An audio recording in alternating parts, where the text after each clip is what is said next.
এক প্ৰকাৰ নিৰ্বাচনৰ সমান্তৰালভাৱে অনুষ্ঠিত হ'ব আৰু স্বাভাৱিকভাৱে নিৰ্বাচনৰ সময়ত যিহেতু পৰীক্ষা অনুষ্ঠিত হ'ব আমি বহুত বেছি খা খবৰো লৈ থাকিব নোৱাৰিম সেইকাৰণে আজি মই আমাৰ যিখিনি চেণ্টাৰ ইনচাৰ্জ আছে তেখেতসকলক নিমন্ত্ৰণ কৰিছিলোঁ ৰণোজ পেগু ডাঙৰীয়া আৰু মই দুয়োজনে তেওঁলোকক পৰীক্ষাটো যাতে সুকলমে পৰিচালনা কৰে তাৰ বাবে অনুৰোধো জনালোঁ আৰু আগতে বিশেষকৈ এডিআৰই পৰীক্ষা এই শিক্ষক শিক্ষয়িত্ৰীৰ দ্বাৰাই সুন্দৰভাৱে অনুষ্ঠিত হৈছিল তেখেতসকলক অভিনন্দনো জনালোঁ আৰু মই ভাবোঁ যে সকলোৰে প্ৰচেষ্টাত এইবাৰ মেট্ৰিক আৰু হায়াৰ ছেকেণ্ডেৰী পৰীক্ষা তেখেতসকলে সুকলমে পৰিচালনা কৰিব বাকীখিনি আজি দিনটো তেওঁলোকক ট্ৰেইনিং কৰা হৈছে ইয়াৰ সূক্ষ্ম কথা বতৰাবিলাকত আমি সোমোৱা নাই কেনেকৈ পৰীক্ষা আনিব লাগিব ক'ত মোবাইল থ'ব লাগিব ক'ত CCTV ল'ব লাগিব পৰীক্ষাৰ প্ৰশ্ন কাকত ক'ত থাকিব ই এটা দীঘলীয়া প্ৰশিক্ষণ সেইখিনি আমাৰ স্কুল এডুকেশ্যন বোৰ্ডে কৰিছে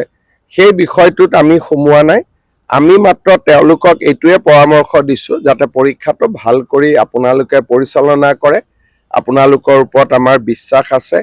ইলেকশ্যন থাকিব আমি বেছি খবৰ ল'ব নোৱাৰিম গতিকে আপোনালোকে যাতে ভাল কৰি পৰীক্ষাটো পাতে এইবাৰ প্ৰাইভেট স্কুলত পৰীক্ষা নহ'ব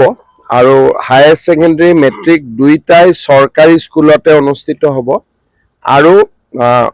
পৰীক্ষাৰ যিবিলাক নিৰীক্ষক ইনভেজিলেটৰ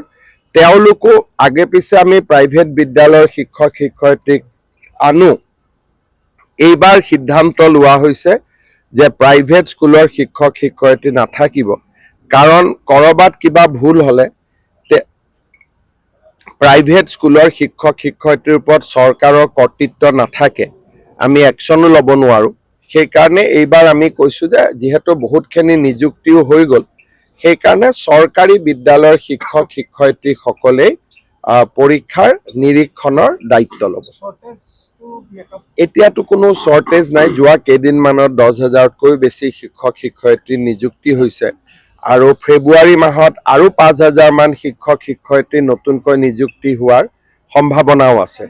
গতিকে মোৰ মতেদি শ্বৰ্টেজটো নায়েই কোনোবা জিলাত ছাৰপ্লাছে থাকিব পৰীক্ষাৰ কাৰণে পঢ়ুৱাৰ কথাটো বেলেগ পৰীক্ষাৰ নিৰীক্ষণৰ কাৰণে যি শিক্ষক লাগিব অলপ বেছিকৈ থাকিব